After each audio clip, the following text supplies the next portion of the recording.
할렐루야. 한 주간 평안하셨지요? 오늘 저녁 수요일 예배에 모신 분들을 예수 그리스도 이름으로 환영합니다. 우리 다 같이 사도신경으로 신앙 고백합니다. 전능하사 천지를 만드신 하나님 아버지를 내가 믿사오며 그 외아들 우리 주 예수 그리스도를 믿사오니 이는 성령으로 잉태하사 동정녀 마리아에게 나시고 본디오 빌라도에게 고난을 받으사 십자가에 못 박혀 죽으시고 장사한 지 사흘 만에 죽은 자 가운데서 다시 살아나시며 하늘에 오르사 전능하신 하나님 우편에 앉아 계시다가 저리로서 산 자와 죽은 자를 심판하러 오시리라. 성령을 믿사오며 거룩한 공회와 성도가 서로 교통하는 것과 죄를 사해 주시는 것과 몸이 다시 사는 것과 영원히 사는 것을 믿사옵나이다. 아멘. 우리 함께 찬송가 88장 부르시겠습니다. 예전 찬송가도 88장 내 진정 사모하는 88장입니다. 내 진정 사모하는 친구가 되시는 구주 예수님은 아름다워라. 산 밑에 백합하여 빛나는 새벽별 주님 형언할 길 아주 없도다. 내 맘이 아플 적에 큰 위로 되시며 나 외로울 때 좋은 친구라. 주는 저 산 밑에 백합 빛나는 새벽별 이 땅 위에 비길 것이 없도다. 내 맘의 모든 염려 이 세상 고락도 주님 항상 같이 하여 주시고 시험을 당할 때에 악마의 계교를 즉시 물리치사 나를 지키네. 온 세상 날 버려도 주 예수 안 버려 끝까지 나를 돌아보시니 주는 저 산 밑에 백합 빛나는 새벽별 이 땅 위에 비길 것이 없도다. 내 맘을 다하여서 주님을 따르면 길이 나를 사랑하리니 물불이 두렵지 않고 장검도 겁없네. 주는 높은 산성 내 방패시라. 내 영혼 먹이시는 그네 누리고 나 친히 주를 뵙기 원하네. 주는 저 산 밑에 백합 빛나는 새벽별 이 땅 위에 비길 것이 없도다. 아멘.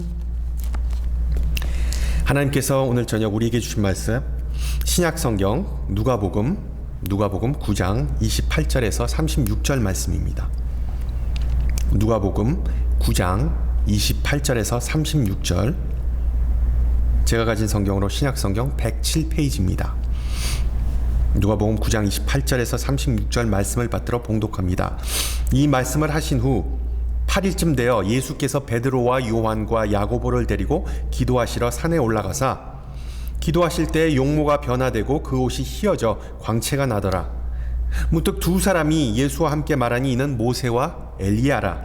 영광 중에 나타나서 장차 예수께서 예루살렘에서 별세하실 것을 말할세 베드로와 및 함께 있는 자들이 깊이 졸다가 온전히 깨어나 예수의 영광과 및 함께 선 두 사람을 보더니 두 사람이 떠날 때에 베드로가 예수께 여짜오되 주여 우리가 여기 있는 것이 좋사오니 우리가 초막 셋을 짓되 하나는 주를 위하여 하나는 모세를 위하여 하나는 엘리야를 위하여 하사이다 하되 자기가 하는 말을 자기도 알지 못하더라.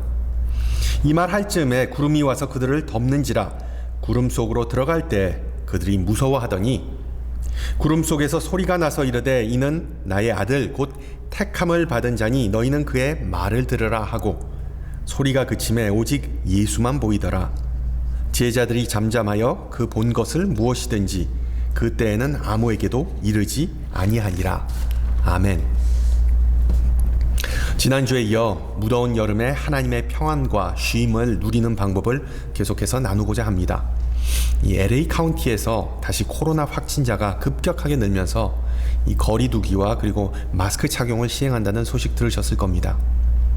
지난주에 LA에 계신 저희 장모님한테 전화를 받았는데 친한 지인이 2차 접종까지 다 마치신 분이었는데 이 델타 변이에 감염돼서 상당히 상태가 안 좋다는 그런 이야기를 전해 들었습니다.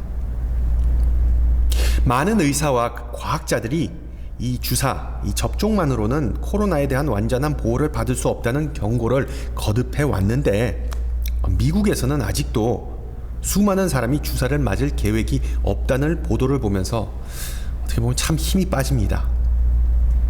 많은 나라들은 또한 백신을 확보하지 못해서 방역에 어려움을 겪는데 미국에서 주사가 남아도는 것을 보면 또한 참 씁쓸하지요. 왜 많은 사람이 주사를 안 맞을까요? 예방 주사뿐만 아니라 심지어 지난번에 있었던 그 대통령 선거와도 어떤 연관이 있는 것 같습니다. 그러니까 그들이 주장하기를 대선에서 투표 조작이 있었고 새로운 정부가 국민을 통제하기 위해 그 주사 속에 나노칩을 넣었다. 그래서 그 눈에 보이지 않는 나노칩은 이 요한계시록에 나온 666, 즉 짐승의 표다라는 그런 허무맹랑한 내용을 들어보셨을 거예요. 뭐 분명한 사실은 이러한 황당한 주장 때문에 올해뿐만 아니라 이제 앞으로 다가올 미래에도 많은 사람이 또 고통을 받고 목숨을 잃을 것은 불보듯 뻔한 상황입니다. 물론 이런 음모론은 영어로 conspiracy theory라고 그러죠. 음모론은 옛날부터 숱하게 있어 왔습니다. 예를 들어 이 지구에 추락한 미확인 비행물체, 그러니까 UFO와 에일리언, 그 외계인들의 그 사체를 연구하는 이 네바다 주에 있는 Area 51, 그러니까 51구역이라는 그 비밀 기지에 대한 소문, 뭐 아주 유명합니다. 비슷한 맥락에서 아직까지도 끊이지 않는 대표적인 음모론 중에 하나는 바로 인간이 달에 착륙한 것은 완전히 날조된 사건이라는 주장입니다.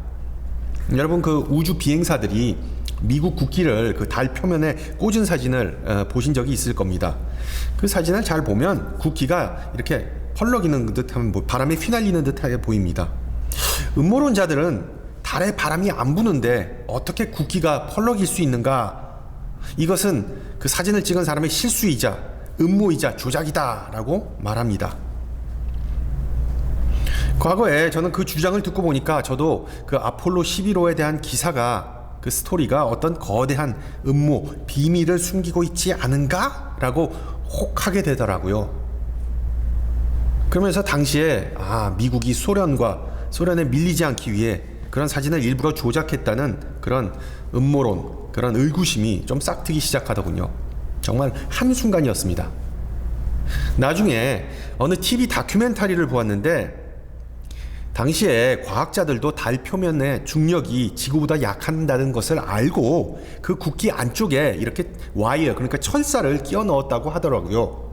그래서 이렇게 펄럭이는, 뻣뻣하게 서 있는 듯한 모습이라는 거죠. 여러분 생각해 보세요. 음모론자들이 더 똑똑할까요? 아니면 나사에서 일하는 그 과학자들이 더 똑똑할까요?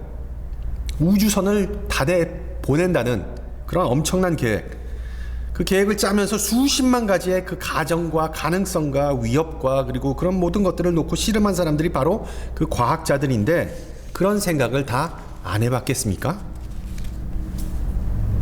안타까운 사실은 음모론에 대한 여러 가지 주장에 대해 그 나사 웹사이트에 가면 그 꼼꼼히 다 일일이 해명해 놓은 내용이 모든 사람들에게 공개되어 있는데, 사람들은 어떤 생각이 한번 머리에 박히면 그 어떤 증거나 그 어떤 해명을 내놓아도 그것은 다 거짓이고 자기가 믿는 사실이 오직 진리다. 그래서 그 모든 것을, 해명을 다 배척한다라는 것이었습니다. 잘못된 정보와 그리고 인간의 그 편견, 아집이 서로 만나면 얼마나 큰 해악을 끼칠 수 있는지 저는 그때 비로소 깨달았습니다. 음모론과 편견은 바로 오늘 읽은 본문에서도 등장하는 주제입니다. 죄송합니다. 우리에게 잘 알려진 이 변화산 기사는 예수님께서 베드로, 요한, 야고보를 데리고 등산을 하는 장면으로 시작하죠. 이 산이 어떤 산인지에 대해 의견이 분분하지만 아직 아마도 그 갈릴리 바다 남서쪽에 위치한 한 600m 높이의 타보르 산일 것이라고 추정합니다. 그 산 꼭대기에서 하나님께서 갑자기 예수님의 그 모습과 그리고 그 옷을 변화시킵니다.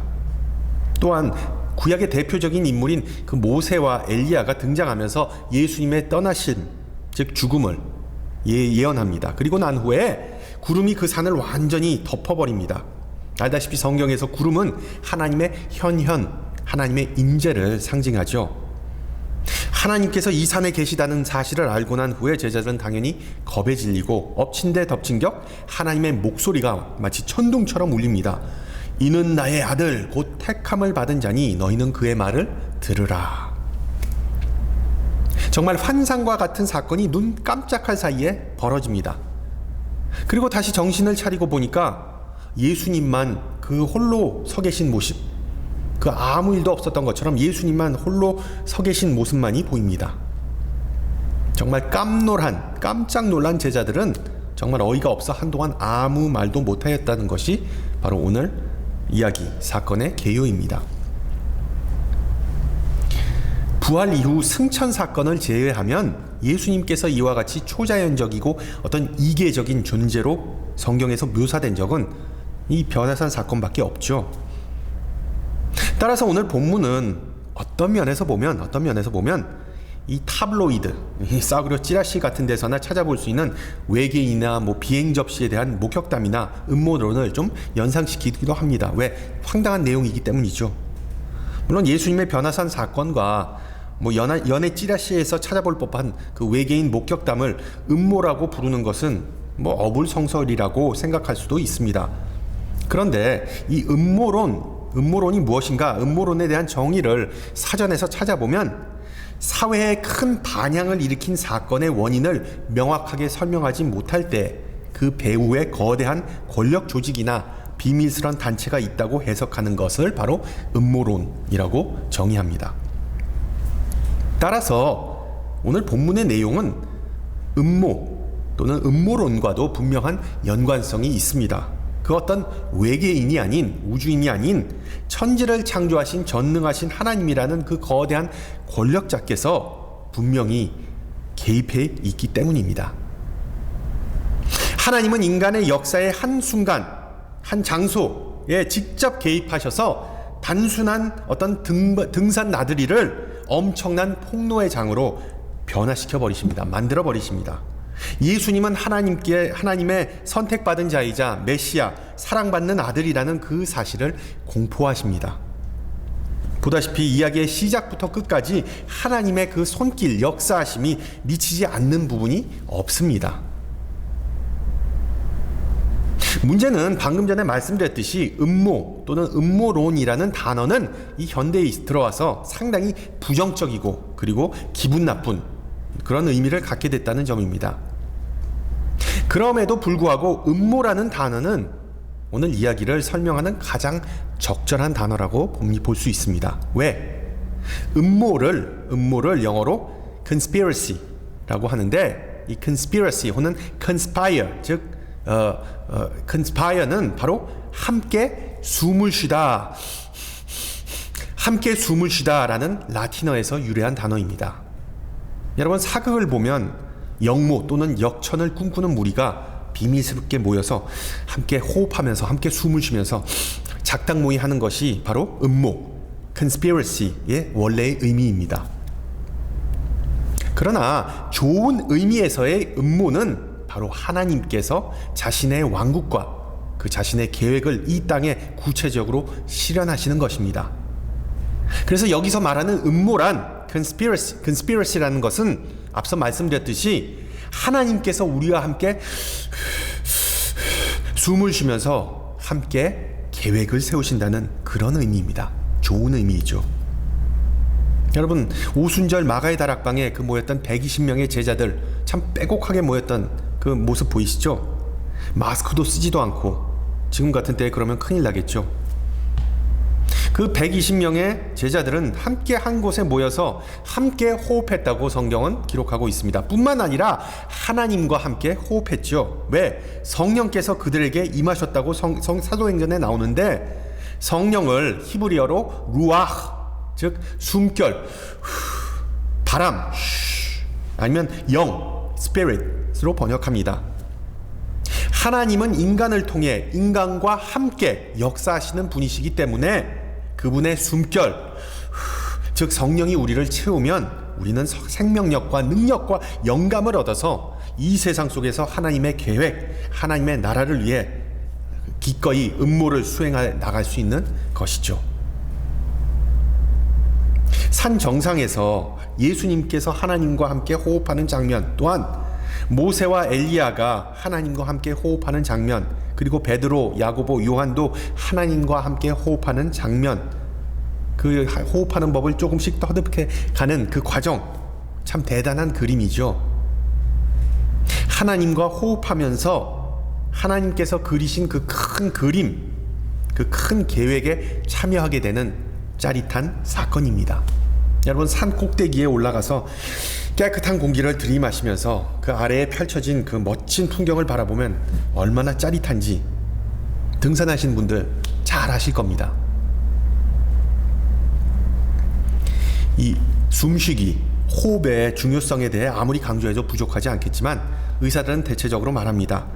깊은 숨을 이렇게 들어 마시면 스트레스와 혈압과 그리고 고통을, 진통을 낮춰주고 마음의 평안과 그리고 면역력과 활력을 증가시켜주고, 그리고 또한 신진대사를 촉진시켜주는 그런 효능이 있다고 합니다. 숨쉬기가 우리 영과 그리고 육에 다양한 유익함이 있다는 것은 우리가 어느 정도 짐작하는 바이고 분명한 사실이지만, 오늘날에 있어 우리 신앙인들에게 하나님과 함께 숨쉰다는 것, 하나님과 함께 공모한다는 것, 그러니까 모함한다는 것, 음모한다는 것, conspiracy 한다는 것, 이것은 과연 어떤 의미가 있을까요? 우리가 하나님의 계획에 참여한다는 것, 음모한다는 것, 함께 숨쉰다는 것은 이 세상 속에서, 그리고 우리의 삶 속에서 예수 그리스도의 지체로 살아간다는 것을 의미하죠. 그리고 또한 하나님의 교회로서, 하나의 공동체로서 우리는 다른 지체들과 함께 숨을 쉬면서 살고, 더불어 살고, 더 중요한 것은 하나님과 함께 숨을 쉬어야 한다는 점입니다. 하나님의 숨결, 즉 성령께서 우리 개인뿐만 아니라 우리 교회의 삶을 온전히 채워주고 영감을 불어넣어주고 능력을 주도록 우리는 마음의 자세를 갖추는 것은 필수겠죠. 왜냐? 올바른 자세를 갖추고 호흡을 해야지만 비로소 그 공기가 우리를 건강하게 만들기 때문입니다. 그렇다면 올바른 호흡법, 올바른 호흡하는 자세는 무엇인가에 대한 힌트를 오늘 본문 속에서 좀 찾아보고자 합니다. 첫째, 좋은 숨쉬기는, 하나님과 함께 숨쉬기는 기도로서 반드시 시작합니다. 스트레스를 해소하기 위해 우리 기도가 필수적이라는 내용을 지난 몇 주 동안 계속해서 설교해 왔는데, 오늘 본문에서 우리 주님이 가장 먼저 하신 일이 무엇인지 한번 살펴보세요. 산 위에 기도하러 올라가셨습니다. 산 기도하러 가셨습니다. 기도는 우리의 마음을 조용하게 만들고 우리의 마음을 하나님께로 향하게 해주는 그런 효능이 있죠. 우리 개개인의 욕망을 좀 옆으로 하고 하나님의 뜻 안으로 들어가도록 도움을 줍니다. 지난번에 말씀드렸듯이 기도의 목적은 하나님의 마음을 바꾸는 것이 아니라 우리의 마음과 우리의 비전과 우리의 세계관을 바꾸어 놓는 것이 그 주된 목적입니다. 예전에 어떤 목사님의 간증의 내용인데, 몇 년 전에 스트레스 해소 힐링 수업에서 어떤 강사는 우리에게 기도로서 마음의 평안을 찾는 구체적인 테크닉을 가르쳐 주었다. 숨을 크게 들이쉬면서 하나님의 아들 예수 그리스도여 라고 생각하고 몇 초 후에는 숨을 내뱉으면서 이 죄인을 용서하고 긍휼히 여기소서 라고 묵상하는 법이었다. 이러한 방식으로 매일 15분 동안 기도하였더니 놀랍게도 모든 압박감에서 자유로워지고 삶이 여유로워지고 그리고 모든 염려를 주님께 맡기는 그런 놀라운 경험을 하게 되었다. 회중에게 이와 같은 영적 훈련을 시키면서 하나님과 함께 호흡하는 법을 가르치면 교회는 변하고 평안해진다 라는 그런 간증이었습니다. 기도는 이것저것 many things를 강구한 다음에 그 중에서 내가 원하는 것을 받는 것이 아니라 하나님의 임재하심을 먼저 간구하고 그것만을 간구하고 내가 원하는 것이 아니라 내가 필요한 것을 부수적으로 받게 되는 과정입니다. 그리고 이런 기도가 우리의 마음을 편안하게 그리고 풍요롭게 해줍니다. 미국 장로교 목사이자 영성가인 프레데릭 뷰크너는 다음과 같이 말합니다. 거의 모든 이들이 믿는 사람이건 안 믿는 사람이건 자기가 하는 것이 기도인 줄 모른 채 기도한다. 당신이 원하는 응답을 하나님께서 주시지 않더라도 하나님은 자기 자신을 당신에게 주실 것입니다. 모든 기도의 핵심은 바로 하나님께서 자기 자신을 우리에게 주시는 것을, 선물로 주시는 것을 간구하는 것입니다. 여러분, 그렇습니다. 지금 우리의 기도의 초점이 흩어졌고 기도가 정말 안 된다면 하나님 우리 안에 오시옵소서 라는 간단한 간구, 그 문구로 기도의 초점을 다시 맞추시기 바랍니다. 둘째, 하나님과 호흡하면 우리의 모습이 변합니다. 예수님의 모습이 갑작스럽게 변하고 그리고 예수님의 옷도 눈부시게 변했다고 누가는 기록합니다. 하나님과 친밀한 교제, 관계를 의미하는 그런 상징이죠. 여러분, 마태복음에서는 주님의 얼굴이 해와 같이 빛났다고 기록합니다. 마치 그 시내산에서 율법 돌판을 들고 내려오던 모세의 얼굴에서 그 광채가 나서 그 이스라엘 백성이 가까이 가기를 두려워했던 그런 사건과 평행을 이루는 것이죠. 하나님의 임재를 간구하고 성령과 함께 호흡하면서 하나님의 계획에 참여하는 그리스도인은 자연스럽게 그 모습과 그리고 그 분위기가 예수님의 형상처럼 변하게 된다는 것입니다. 제가 예전에 군대 가서 그 신병 교육을 받으면서 배우게 된 내용 중에 하나인데, 간물대, 개인의 간물대가 있죠. 그 간물대 안에 있는 모든 물건을 칼같이 각을 잡아야 한다는 것이었습니다. 그러니까 엣지 있게 이렇게 칼같이 각을 잡아라. 미국 군대에서 다 배운 거죠. 그럼 미국 군대에서도 이 비슷한 표현이 있는데 조금 더 시적입니다. 서정적입니다. 양말을 웃게 만들라라고 신병에 가르칩니다. Make the sock smile. 무슨 뜻이냐면 일종의 은유이지만 양말을 정성스럽게 접어서 그 양말을 한 덩어리로 만드는데 그 양말의 입구에 이렇게 웃는 모습처럼 만들라는 의미입니다. 그러니까 그것도 하나의 각을 깨끗하게 잡아라 라는 뜻인데, 웃는 모양으로 양말을 만들어라 라는 의미입니다. 우리 신앙인들은 양말과 같이 자기 자신을 낮추고 살아야 하지만 항상 웃는 모습이 흐트러지지 말아야 하겠구나 라는 그런 생각이 듭니다.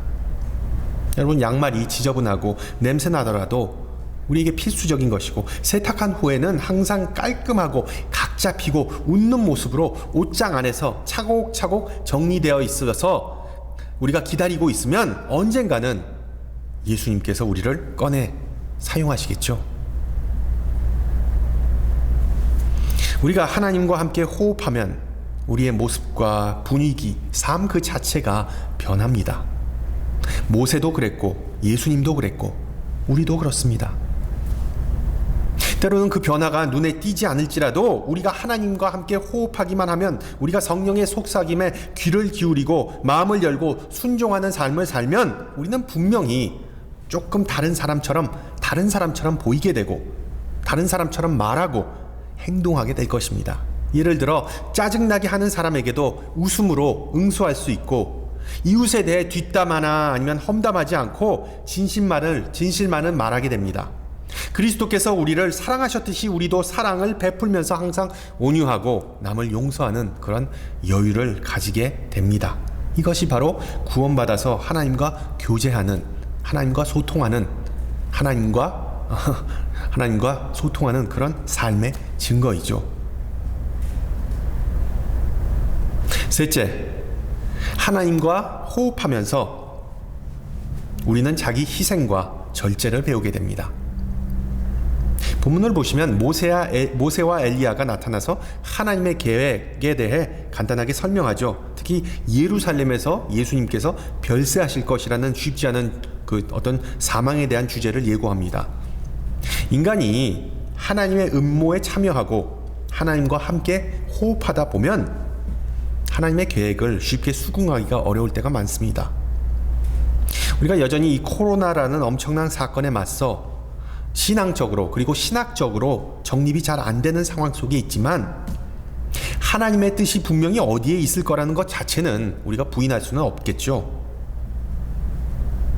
예수님께서는 하나님의 뜻이 어디로 향하는지 정확히 알고 계셨습니다. 바로 골고다 언덕 위에 서 있는 십자가였습니다. 그 십자가를 통해 예수님은 우리의 죄를 사하여 주시고 부활을 통하여 우리에게 새로운 생명을 주실 것을 알고 계셨기 때문입니다. 오늘 본문에서 모세와 엘리야가 하나님과 호흡하면서 그 세상을 송두리째 바꾸고자 하는 하나님의 그 거대한 음모에 참여하는 모습을 볼 수 있습니다. 재미있는 부분은 이런 은밀한 작업이 진행되고 있는 가중에 분위기 파악을 못하는 정말 초치는 사람이 여지없이 있다는 겁니다. 이 베드로는 세계의 움막을 지어서 그 영광스러운 장면의 여운을 계속해서 맛보고 싶다는 참 눈치 없는 그런 제안을 합니다. 그러나 하나님의 계획은 예수님께서 산꼭대기에서 영광 중에 머무는 것이 아니라 다시 십자가로 발걸음을 돌리는 것이었죠. 예수님과 함께 호흡하기 위해서는 예수님을 따르는 것, 즉 순종하는 것이 가장 먼저이고 그 다음에는 자기 자신을 부인하는 것이 필수입니다. 내 욕망을 십자가에 못 박고 하나님의 뜻으로 거듭나는 것입니다. 비슷한 맥락에서 예수님은 요한복음 12장에 나온 죽은 씨앗의 비유를 통해 제자도는 두 가지를 반드시 수반한다고 말씀하십니다. 우선 no pain, no gain. 고통 없는 영광은 없다. 십자가 없는 면류관은 없다. 그리고 둘째, 예수의 발자취를 무조건 따라가야 하라. 이것이 바로 마지막 주제입니다. 마지막으로 하나님과 호흡하기에 가장 마지막 단계는 바로 예수님을 따르는 것입니다. 베드로와 다른 제자들은 영광스러운 예수님을 목격한 후에 정말 엄청난 변화를 겪게 되죠. 우리도 예수님의 제자라면 우리에게도 어떤 변화와 결단이 필요하지 않겠습니까? 예수님을 따르거나 아니면 예수님을 포기하라는 양자택일입니다. 베드로가 천막을 짓자는 제안을 한 후에 하늘로부터 목소리가 들려오면서 이는 내 아들이라, 내 택한 자라, 그의 말을 들으라 라고 하나님은 말씀하십니다. 왜 하나님께서 직접 자기 자신을 드러내셨을까요? 왜 하나님께서 예수님 말을 들어 예수님에게 순종해 라는 그런 직접적인 계시를 내리셨을까요? 제자들은 변화산에서의 그 엄청난 광경의 의미를 전혀 파악하고 있지 못하였기 때문입니다. 하나님은 인류를 구원하시고자 하는 그 계획, 그 음모를 예수님을 통하여 지금까지 열심히 꾸미셨습니다. 예수는 길이요 진리요 생명이라는 사실을 베드로, 안드레, 요한이라는 음모론자들에게 다시 한번 직접 가르쳐 주시고 그들도 그 계획에, 즉 십자가를 향한 그 가는 길, 그 계획에 동참해서 하나님과 함께 호흡하고 움직이시기를 바랬던 것이죠. 저와 여러분은 직접 눈으로 목격한 사안이 아니라서 이해하기 힘들지만 적어도 베드로에게 있어 예수님과 함께 그 산 정상에 영원히 남아있는 그 상상, 그 광경은 이 세상 그 무엇과도 비교할 수 없는 정말 최상의 행복이었다라고 추측할 수 있는 대목입니다. 따라서 하나님의 계획의 다음 단계인 이제 산을 내려가서 예루살렘을 향하여 십자가를 향해 나가는 것은 절대로 유쾌한 일이 아니었습니다. 그리고 나중에 가서 결국 베드로는 그 한계를 드러내죠. 예수께서 체포되고 가야바의 집으로 연행되셨을 때 베드로는 예수님을 부인했습니다. 어떻게 보면 복과 영광은 산꼭대기에서 함께 누리고 화는 분리할 때는 혼자서 피하고자 하는 전형적인 그 뒤통수의 화신이라고 베드로를 볼 수 있지만 거의 모든 사람, 저나 여러분이나 거의 다 비슷하지 않겠습니까? 한때는 앞으로는 그냥 의리 있고 그냥 충성되게 보이지만 어려운 일이 닥치면은 각개전투하게 되는 것이 인간의 심리이죠. 그러나 그리스도인은 결코 닭형 인간이 아니라 닭형, 치킨, 독수리형, 이글 인간이라고 지난주에 말씀드렸습니다. 폭풍이 불어올 때 닭처럼 숨어버리는 것이 아니라 날개를 활짝 오히려 펴서 하늘로 높이 올라가는 그런 멋진 모습이 저와 여러분에게 있었으면 좋겠습니다.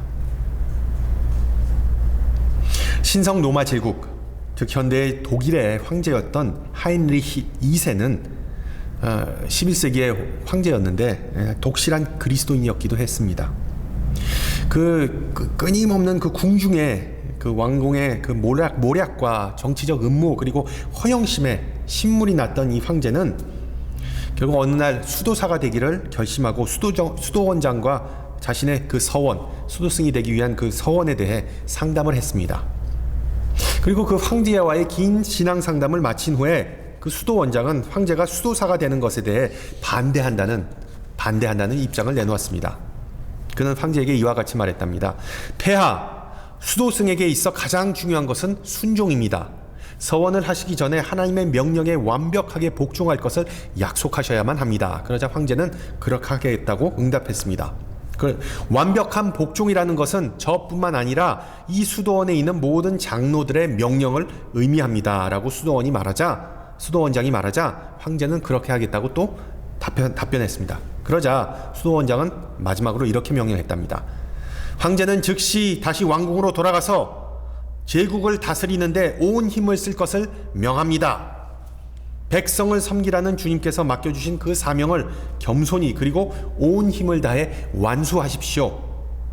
폐하께서 주님의 명령을 이 땅에서 따르지 못한다면 나중에 천국에 가서는 더더욱 따르지 못할 것이기 때문입니다. 라고 황제를 꾸짖은 그런 유명한 예화가 있습니다. 여러분, 예수님을 쫓는 것은 이 속세를 떠나 산꼭대기에 있는 기도원으로 피신 가는 것이 아니라 다시 골짜기로 내려와서 세상의 낮은 곳에서 다른 이들과 함께 부대끼고 숨 쉬는 것입니다. 앞서 부른 찬송의 가사처럼 예수님은 저 산 밑에 백합, 골짜기에 핀 백합과도 같습니다. 우리의 신앙도 정상이 아니라 낮은 곳에서 피어나고 자라나고 숨쉬는 신앙이기 때문에 때로는 평범하고 보잘것없고 단순하게 보일 때가 많습니다. 그러나 그러한 단순함 속에서 하나님의 거룩함이 숨쉰다는 사실을 반드시 기억하시기 바랍니다. 평범한 일상 가운데서 우리 주님은 그분의 계획과 뜻을 우리가 알게 모르게 진행하십니다. 음모죠, 음모. 우리와 함께 숨쉬십니다. 다윗은 바로 이 사실을 깨닫고 이렇게 고백합니다.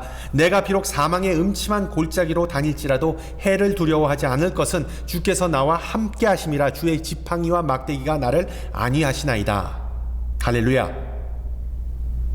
성도 여러분, 오늘 나눈 변화산 사건을 묵상하면서 좀 큰 숨을 들이키기를 바랍니다. 예수님은 우리의 구세주, 그의 이름은 권능이자 그의 음성과 말씀은 정말 지팡이와 같이 우리를 지키시고 우리를 평안하게 해준다는 그 사실을 깨닫게 될 것입니다. 우리와 항상 함께 삶을 나누시고 우리와 함께 호흡하시고 우리와 함께 동행하신다는 것, 그것이 바로 하나님의 음모이자 거룩한 계획의 핵심 아니겠습니까? 결과적으로 하나님을 목격하고 하나님과 함께 호흡한 그 변화산 사건이 있은 후 제자들이 너무 큰 충격을 받아서 한동안 어안이 벙벙했음을 성경은 말해줍니다. 그러나 우리는 저와 여러분은 제자들과는 분명히 다르죠. 우리는 이미 하나님과 함께 호흡하는 것이 무엇인지를 오늘 저녁에 배웠고, 예수님께서 우리의 구세주라는 사실 또한 너무나 익숙하고, 그래서 예수님께서 고난을 받으시고 십자가에 죽으시고 3일 후에 부활하신 의미를 온전히 깨닫고 믿고 있기 때문입니다. 하나님의 이 거대한 계획과 음모를 우리가 사전에 알고 그것에 참여할 수 있다는 것은 눈으로 변모된 예수님을 직접 목격한 제자들이 받은 복에 비하면 정말 엄청나게 큰 축복이라는 것을 기억하시기 바랍니다. 따라서 이 덥고도 지치는 여름을 보내면서 이 질문을 스스로에게 한번 해보시기 바랍니다. 나는 과연 지금 하나님과 함께 호흡하고 있는가? 우리 함께 기도합니다.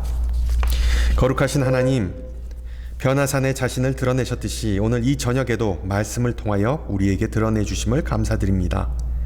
우리의 신앙 여정은 길고도 험난하기에 주님과 함께 숨쉬고 주님을 따라가는 법을 종종 잊을 때가 있음을 고백합니다. 그러나 우리는 항상 주님이 필요합니다. 주님의 사랑과 은혜와 자비에 목말라 있고 주님의 진리와 평안 속에 살기를 소망합니다. 주님의 인도하심과 지혜 없이는 한순간도 견딜 수 없고 주님의 위로와 힘주심이 절실합니다. 주님은 우리의 모든 필요를 다 채워주시지만 무엇보다 주님께서 우리 안에 들어와서 거하심을 이 시간 간구하고 기도합니다. 우리와 함께 호흡하는 주님을 항상 갈망하고 사모하게 하옵소서. 주님, 아직도 팬데믹으로 인하여 고통받는 이들과 특히 산불로 인하여 목숨과 집을 잃은 이들을 위로하여 주시고 회복시켜 주시고 특히 질병과 싸우는 의료진들과 화마와 싸우는 소방대원들의 안위와 건강을 지켜주시옵소서. 함께 주님 가르쳐 주신 기도합니다. 하늘에 계신 우리 아버지여, 이름이 거룩히 여김을 받으시오며 나라 임하옵시며 뜻이 하늘에서 이룬 것 같이 땅에서도 이루어지이다. 오늘날 우리에게 일용할 양식을 주옵시고 우리가 우리에게 죄 지은 자를 사하여 준 것 같이 우리 죄를 사하여 주옵시고 우리를 시험에 들지 말게 하옵시고 다만 악에서 구하옵소서. 대개 나라와 권세와 영광이 아버지께 영원히 있사옵나이다. 아멘. 네, 한 주 동안 하나님과 함께 호흡하는 그런 삶을 사시면서 상당히 날씨가 상당히 덥네요. 주님께서 여러분의 건강을 항상 지켜주시기를 소망하면서 다음 주 이 시간에 뵙도록 하겠습니다. 샬롬.